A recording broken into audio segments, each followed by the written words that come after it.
Hello students, welcome to all of you in this class 10. This is your subject science and we are continuing our chapter number 2, acid, bases and salt. This is your video number 45. Okay students, in this class we will start to our new topic that is known as bases. Okay student, इस class में हम basis के बारे में study करेंगे, basis क्या होते हैं. ठीक है स्टूडेंट्स, चलिए स्टार्ट करते हैं अपने पॉइंट को.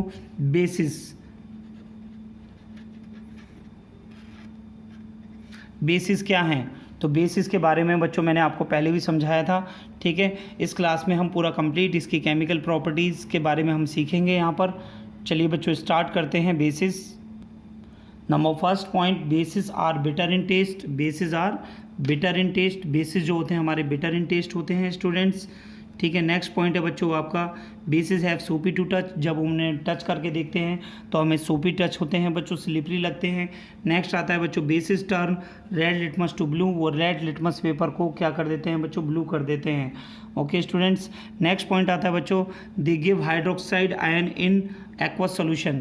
तो यानी बेसिस की प्रॉपर्टी है, जब भी उन्हें सोल्यूशन में हम एक्वस सोल्यूशन में हम डिसॉल्व करते हैं बेसिस को, तो हमारा क्या देते हैं बच्चों, ये हाइड्रोक्साइड आयन देते हैं. ओके स्टूडेंट्स, यहाँ पर हम कुछ एग्जांपल देखेंगे इनके. सभी स्टूडेंट देखें एग्जांपल्स. आपके कुछ एग्जांपल हैं.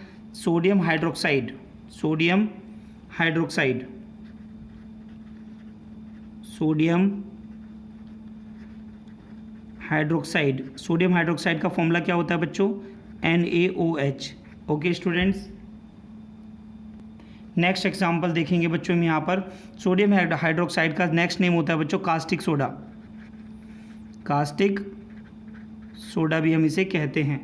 ठीक है स्टूडेंट्स, नेक्स्ट होता है बच्चों आपका कैल्शियम हाइड्रोक्साइड.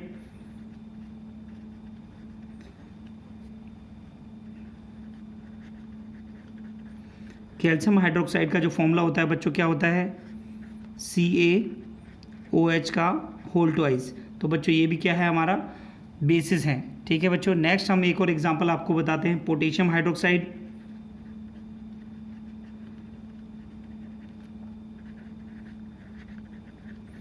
पोटेशियम हाइड्रोक्साइड का फॉर्मूला जो होता है बच्चों KOH, एंड इसका जो सेकंड नेम है, कॉमन नेम जिसे हम बोलते हैं caustic potash. Caustic potash. Okay students, तो ये आप जो इनके जर्नल नेम हैं इनको भी आप ध्यान रखेंगे. ठीक है बच्चों, और ये आपको मैंने इनके फॉर्मूले आपको बताए हैं. ठीक है, सोडियम हाइड्रोक्साइड का फॉर्मूला NaOH, कैल्शियम हाइड्रोक्साइड का फॉर्मूला CaOH का whole twice, and potassium hydroxide का फॉर्मूला KOH. ठीक है बच्चों, ये आपके केमिकल फॉर्मूले हैं जो ये आप ध्यान रखेंगे. नेक्स्ट पॉइंट आता है बच्चों आपका यहाँ पर properties of basis. Properties of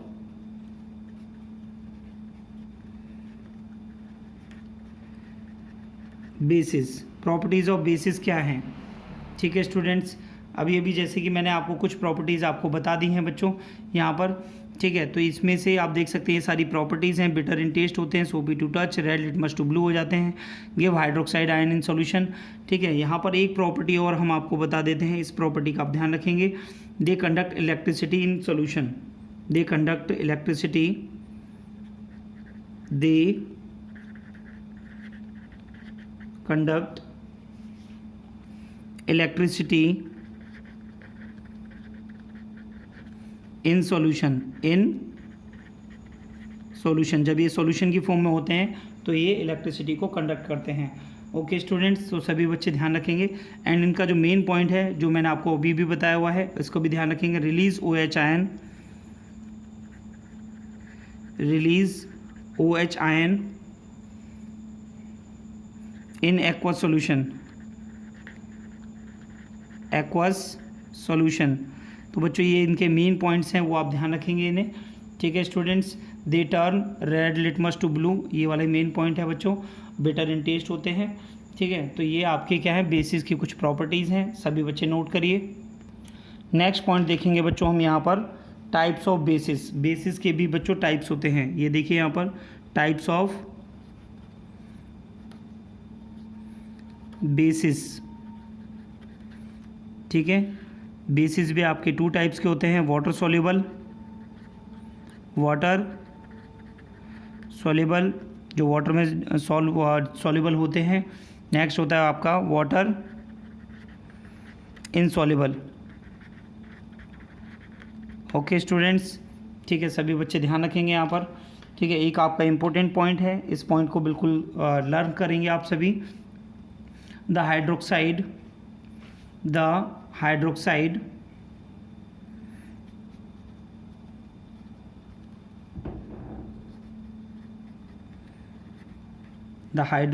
of alkali metal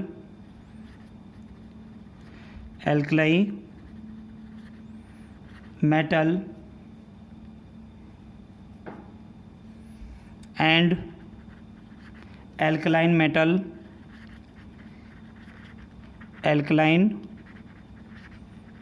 metal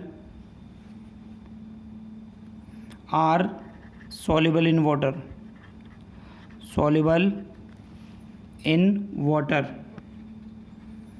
ये आपके वाटर में सॉल्युबल होते हैं। ओके स्टूडेंट्स, यहाँ पर कुछ एग्जांपल हैं इनके जो वाटर में सॉल्युबल हैं। कौन कौन से बच्चों? सोडियम हाइड्रोक्साइड यानी NaOH, ये ध्यान रखेंगे स्टूडेंट्स। मैग्नीशियम हाइड्रोक्साइड MgOH का होल ट्वाइस, ठीक है students. And calcium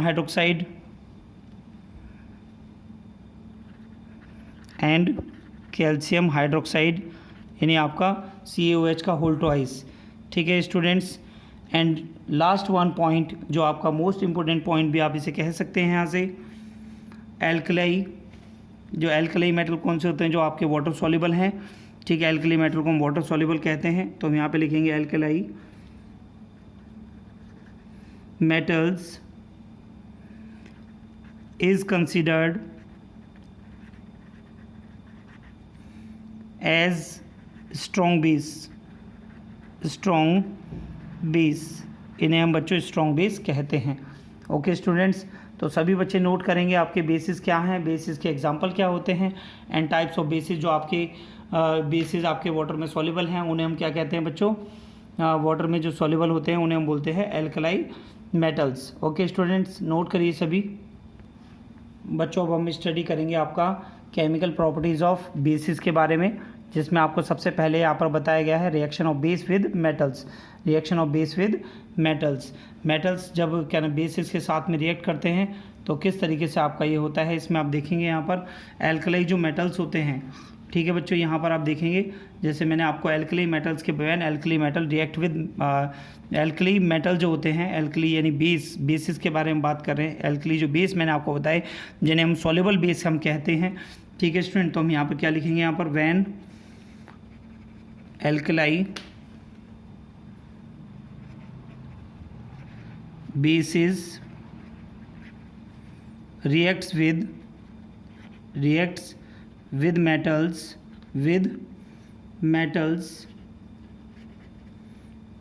it produces salt and hydrogen gas।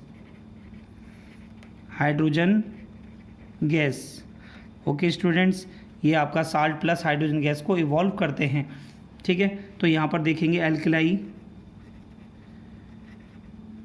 Alkali यानी basis plus metal is converted into salt plus hydrogen gas, ठीक है स्टूडेंट्स। हाइड्रोजन गैस इसमें रिलीज होती है, ठीक है। एक एग्जांपल देखिए बच्चों, यहाँ पर मैंने आपको एग्जांपल देखिए, अब हम आपको समझा रहे हैं इसे। 2NaOH हमारे पास में सोडियम हाइड्रोक्साइड है। जब हम इसे मेटल यानी जिंक के साथ में मैं यहाँ रिएक्शन करा रहा हूँ बच्चों, रिएक्शन, तो हम यहाँ पर देखते हैं सोडियम जिंकेट हमारा बनता है ZnO2 प्लस इसमें हाइड्रोजन गैस इसमें रिलीज होती है स्टूडेंट्स, ठीक है। तो ये इसे हम बोलते हैं सोडियम जिंकेट। क्या बोलते हैं बच्चों?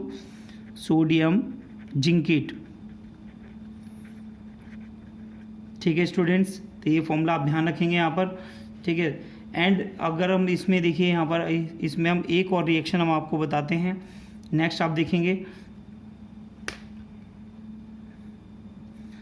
2NaOH, ये हमारे पास में क्या है बच्चों? सोडियम हाइड्रोक्साइड को जब हम Al से एल्यूमिनियम प्लस वाटर के साथ में रिएक्शन कराते हैं, 2H2O हमने लिया बच्चों, तो हमारा क्या बनता है, सोडियम एल्यूमिनेट। क्या बनता है बच्चों, सोडियम एल्यूमिनेट।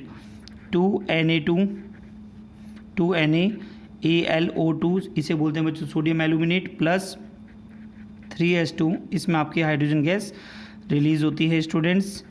तो यहाँ पर इसका नाम क्या होता है बच्चों, sodium aluminate, sodium aluminate. Okay students, next reaction बच्चों आपकी आती है, ये रिएक्शन बेटा ये आपको ध्यान रखनी होंगी, याद करनी पड़ेंगी, प्रैक्टिस आप करेंगे नोट डाउन करके तो आपको ये लर्न हो जाएंगी। ठीक है स्टूडेंट, नेक्स्ट पॉइंट आता है बच्चों हमारा reaction of base, reaction of base with oxides of non metals,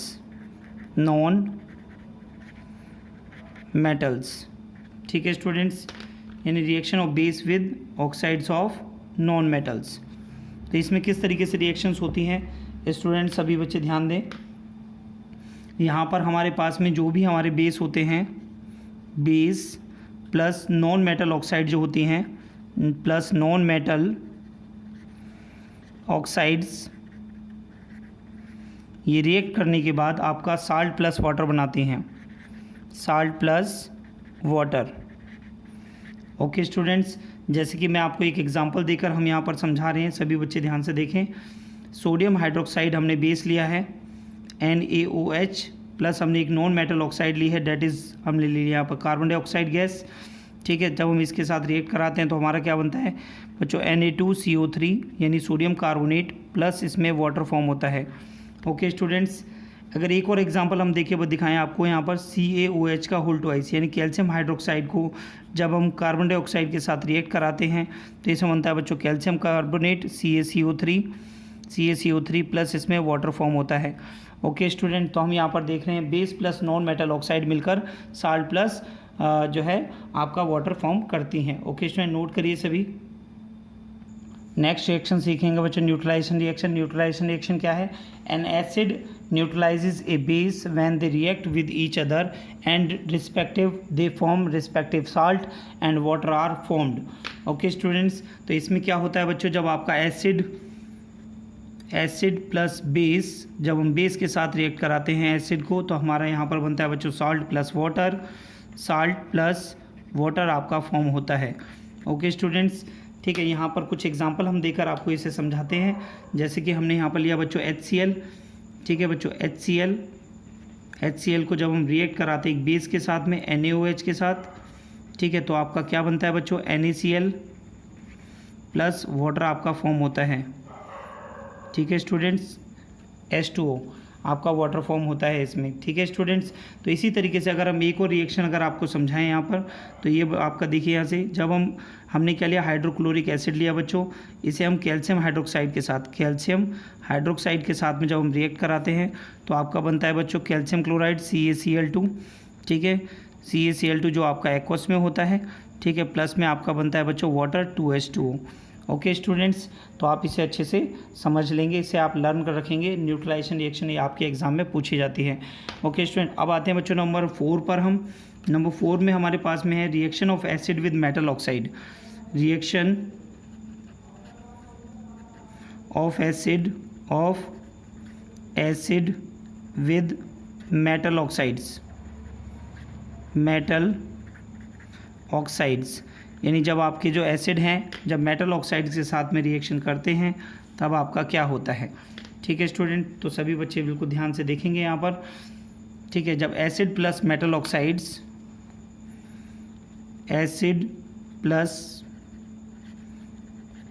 oxides जब आपके मिलते हैं तो बच्चों ये क्या बनाते हैं, आपका साल्ट प्लस वाटर। यहाँ पर भी आपको सेम देखने को मिलता है बच्चों न्यूट्रलाइजेशन रिएक्शन की तरह।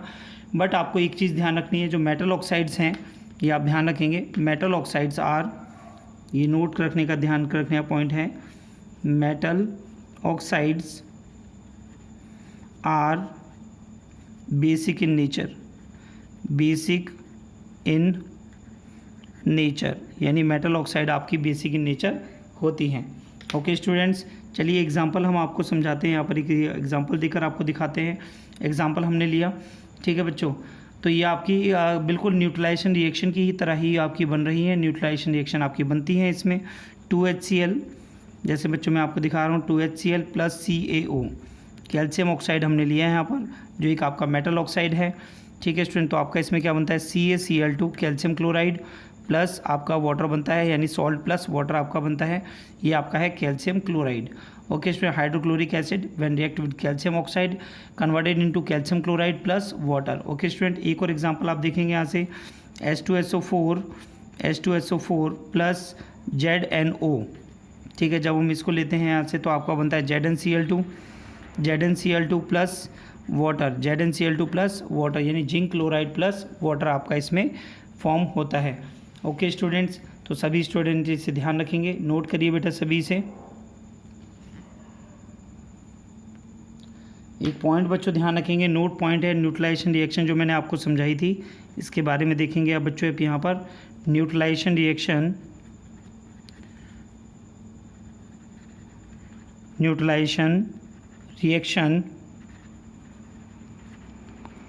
is an exothermic process।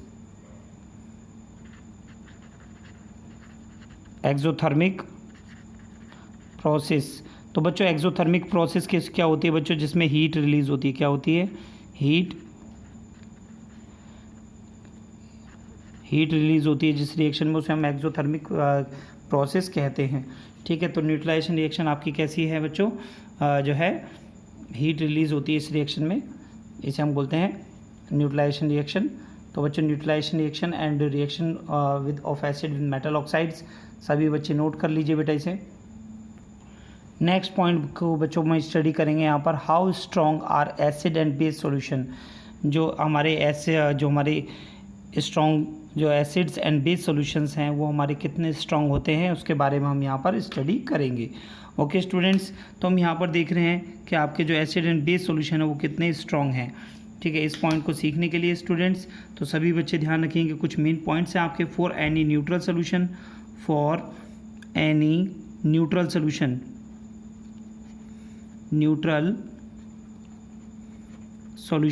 Solution के लिए बच्चों क्या होगा यहाँ पर, जो हाइड्रोजन आयन है, ठीक है, it is equal to the hydroxide ion, ठीक है बच्चों। जब होगा तब आपका न्यूट्रल सोल्यूशन होगा।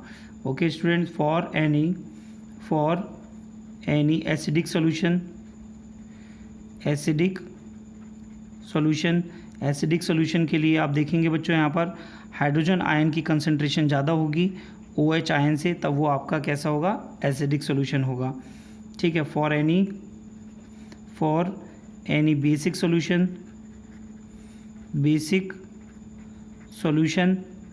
सोल्यूशन में क्या होगा बच्चों, हाइड्रोक्साइड आयन की जो कंसंट्रेशन है ये ज़्यादा होगी देन हाइड्रोजन आयन कंसंट्रेशन से, ठीक है स्टूडेंट्स।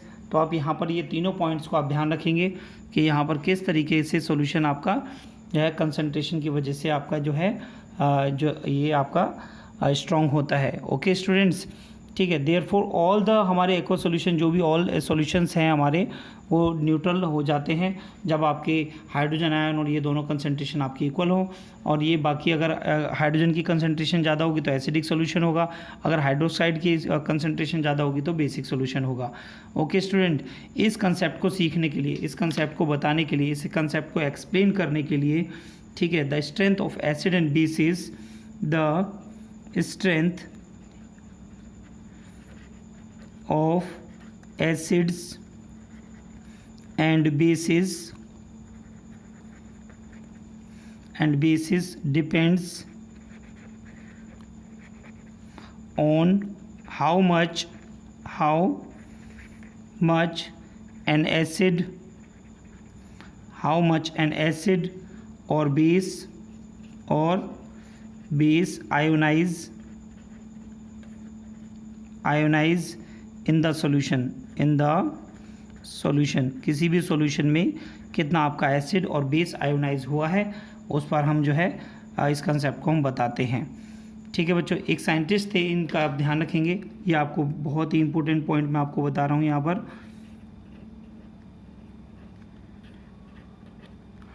सोरेनसन एक साइंटिस्ट हैं बच्चों। Sorensen introduced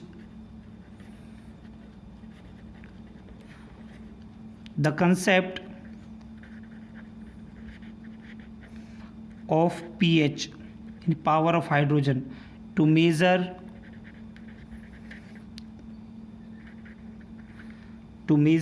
the strength of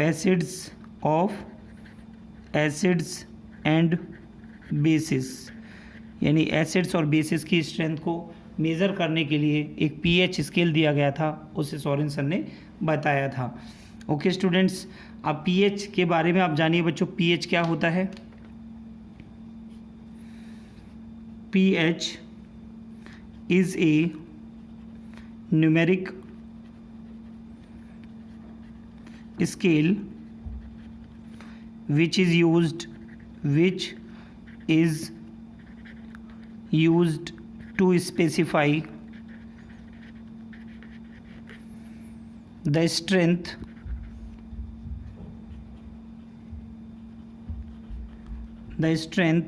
of acid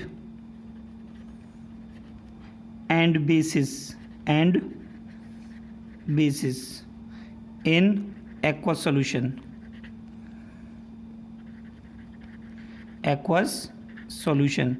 तो स्टूडेंट आप यहाँ पर देख रहे हैं पीएच एक ऐसा न्यूमेरिक स्केल है जो यूज़ किया जाता है स्पेसिफाई करने के लिए the strength of acid and bases in aqueous solution.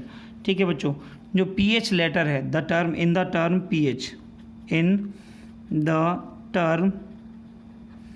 PH, तो पीएच के अंदर बच्चों जो आप पढ़ते हैं, ठीक है, पीएच में जो आप पढ़ रहे हैं in the term pH, P stand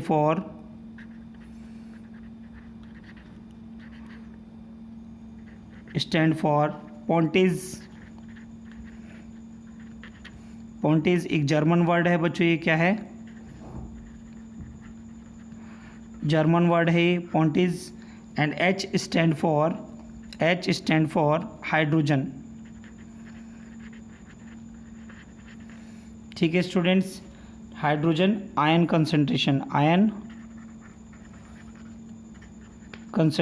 hydrogen ion concentration. ठीक है स्टूडेंट्स, तो यहाँ पर जो हमारा जो पीएच हो गया, ठीक है, तो हम पीएच को कैसे बोलेंगे, hence it measure the potential of hydrogen ion concentration. ठीक है स्टूडेंट, इसीलिए हाइड्रोजन आयन जो कंसंट्रेशन को ये उसके पोटेंशियल को मेज़र करता है। ओके स्टूडेंट, नोट करिए सभी। नेक्स्ट बच्चों आप यहाँ पर देख रहे हैं रेंज ऑफ पीएच स्केल, मैंने आपको यहाँ पर दिखाई है। ठीक है, तो आप जैसे कि आप देख रहे हैं एसिड जो है पीएच अगर लेस देन 7 है तो एसिडिक सॉल्यूशन होगा बच्चों। ठीक है, and pH is equal to 7 है तो न्यूट्रल होगा, एंड पीएच ग्रेटर है 7 से तो आपका बेसिस होगा। स्केल आप देख रहे हैं, जैसे ही हम 7 से नीचे आते हैं तो एसिडिक नेचर आपका इंक्रीज़ कर जाता है, अगर हम 7 से ऊपर जाते हैं तो हमारा एसिडिक जो बेसिक नेचर है वो इंक्रीज़ कर जाता है। ठीक है स्टूडेंट्स, अब हम यहाँ पर आपको कुछ कॉमन पीएच हम आपको दिखाएंगे। ठीक है, common pH value, common pH value में आप देखिए यहाँ पर कुछ मैं आपको कॉमन पीएच वैल्यू आपको मैं यहाँ बता रहा हूँ। जैसे आपका सलाइवा जो होता है,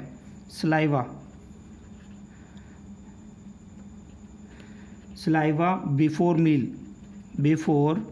मील, खाना खाने से पहले जो मुंह में जो सलाइवा होता है उसकी पीएच वैल्यू होती है बच्चों 7.3। ठीक है स्टूडेंट, सलाइवा आफ्टर मील ये हो जाता है आपका 5.8। ठीक है स्टूडेंट्स, लेमन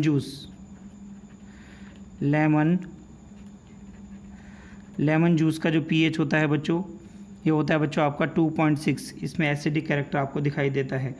ठीक है बच्चों, एरिएटेड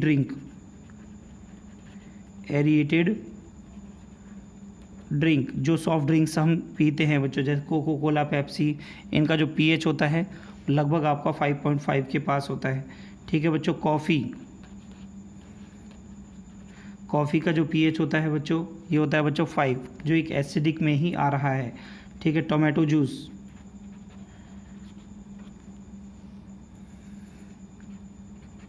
टोमेटो जूस का जो pH होता है बच्चों, ये भी आपका एसिडिक में आता है बच्चों 4।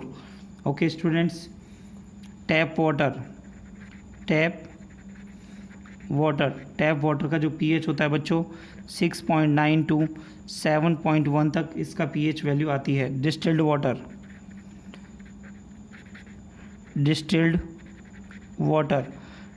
वाटर की जो pH होती है बच्चों वो 7 होती है, यानी न्यूट्रल पर होता है। 1 मोल ऑफ NaOH का जब हम 1 मोल लेते हैं तो ये आपका आता है बच्चों स्ट्रॉन्ग में, यानी 14 होता है। 1 mole of HCl hydrochloric acid का लेते हैं तो बच्चों इसका आता है 1। कितना आता है? 1। तो these are the common pH value, ठीक है, that should be learn by you according to the point of view of board exam. Okay student, तो सभी बच्चों को ये ध्यान रखना है। ठीक है, तो ये वैल्यूज़ जो है अप्रॉक्सीमेट वैल्यू हैं, on the basis of experiments हैं। ठीक है, तो ये वैल्यू आप जो है याद रखेंगे। ठीक है स्टूडेंट्स, नोट कर लीजिए बेटा सभी। जो ये बच्चों मैंने आपको ये चार्ट आपको मैंने बना के दिखाया है, इसी तरीके से आपका यूनिवर्सल इंडिकेटर का होता है। किसका होता है बच्चों? Universal indicator. ओके स्टूडेंट, तो यूनिवर्सल इंडिकेटर में भी आपके 7.2 और 0.2 आपके 14 पॉइंट होते हैं, बस वहाँ पर आपको कलर दिखाए गए हैं। ठीक है, और ये कलर्स जो हैं आप यहाँ से मैं आपको बुक से आपको दिखा देता हूँ ताकि आपको ये अच्छे से क्लियर हो जाए। जैसे कि आप बच्चों यहाँ से देख रहे हैं यूनिवर्सल इंडिकेटर में। ठीक है, यूनिवर्सल इंडिकेटर क्या है बच्चों? N universal indicator is a pH indicator comprising of A solution of several compounds that exhibit different colours of different pH value ranging from 0 to 14। जब जैसे ही आप एसिडिक कैरेक्टर के पास आते हैं तो आपका डार्क कलर होता जाता है। 7 पर आपका ग्रीन कलर है, एंड आपका जो 14 पर है वो आपका डार्क पर्पल कलर का हो जाता है। ठीक है स्टूडेंट, तो इसे हम बोलते हैं बच्चों, क्या बोलते हैं इसे? Universal indicator. तो सभी बच्चों को ये पॉइंट ध्यान रखना है। ओके स्टूडेंट्स, नेक्स्ट पॉइंट आता है बच्चों आपका, सभी स्टूडेंट ध्यान से देखें। नेक्स्ट पॉइंट में हम आपको बताएंगे यहाँ पर importance of pH in everyday life. Importance of pH, importance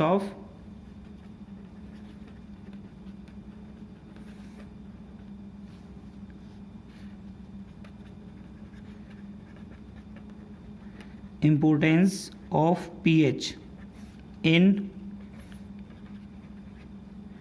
everyday life. Everyday life में pH की बच्चों क्या इंपॉर्टेंस है उसके बारे में हम बच्चों इसमें हम स्टडी करेंगे। ठीक है स्टूडेंट्स, तो सबसे पहले आप इस फर्स्ट पॉइंट में देखें। ठीक है, हमारे पास में जो pH वैल्यू है, ठीक है, तो हम काफ़ी सारी प्रॉब्लम्स होती हैं जो डेली लाइफ में हम देख रहे हैं। ठीक है, प्लांट्स के बारे में हम देखते हैं। ठीक है, प्लांट्स में देख रहे हैं, और हमारी डाइजेस्ट सिस्टम के बारे में है। ठीक है, ये आपको बेटा अपनी बुक से आपको खुद ही पढ़ना है। ठीक है बच्चों, मैं आपको यहाँ पर कुछ क्वेश्चंस आपको दे रहा हूँ मैं यहाँ से। ठीक है, ये आपको अपनी NCERT की बुक से पढ़ना है। NCERT की बुक में दिया है, how are plants and animals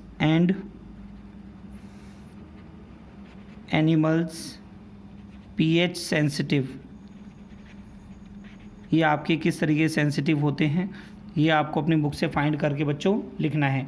NCERT की बुक में बच्चों ये क्लियर दिया गया है। ठीक है, इनमें से कोई भी क्वेश्चन आपका एग्जाम में आ सकता है। How is pH level important for our digestive system. जो pH है हमारी डाइजेस्ट सिस्टम के लिए किस तरीके से जो है इम्पोर्टेंट है, नोट करिए सभी। नेक्स्ट क्वेश्चन देखेंगे बच्चों हम यहाँ पर, question number 3। How is pH of soil affected and how it can be maintained।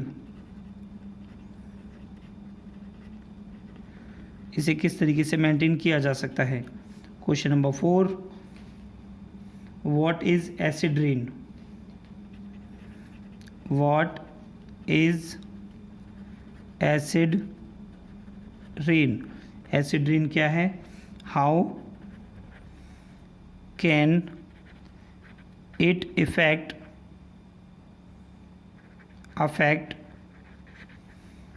on aquatic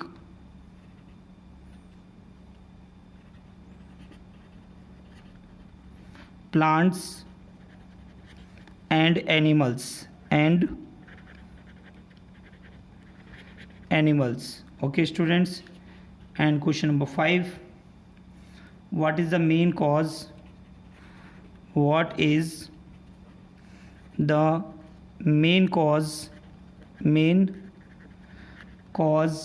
of tooth decay? Tooth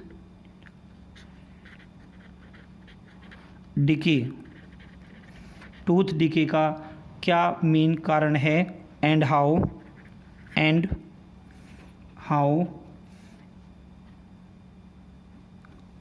can it prevented?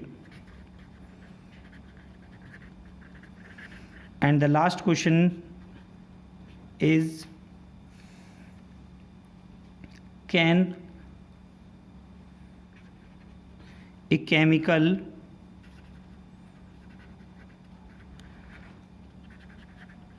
warfare be used by the plants and animals for self defense? तो बच्चों इसमें natal plant और इसमें aunt sting के बारे में बोला गया है, रेड आंट के बारे में।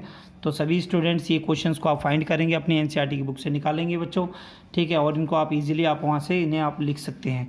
ओके स्टूडेंट्स, तो आज की क्लास में इतना ही बच्चों। अगली क्लास में आपको हम साल्ट्स के बारे में बताएंगे, जो साल्ट आपका जो है इस चैप्टर का आपका लास्ट टॉपिक है, एंड आफ्टर देन ये चैप्टर आपका कंप्लीट हो जाएगा। सभी बच्चे इस चैप्टर को पढ़ने के बाद, बहुत ही आसान चैप्टर है, उसके बाद अपने एक्सरसाइज के क्वेश्चंस को भी अटैम्प्ट करें। ओके स्टूडेंट्स, आज की क्लास में इतना ही। एनसीईआरटी बुक को पढ़ते रहिए और सारे नोट्स जो हमने आपको पढ़ाए हैं उन सभी नोट्स को आप अच्छे से करें, ठीक है स्टूडेंट्स, ठीक है। तो मिलते हैं आपसे नेक्स्ट वीडियो में। आज की क्लास में इतना ही। थैंक यू सो मच बच्चों।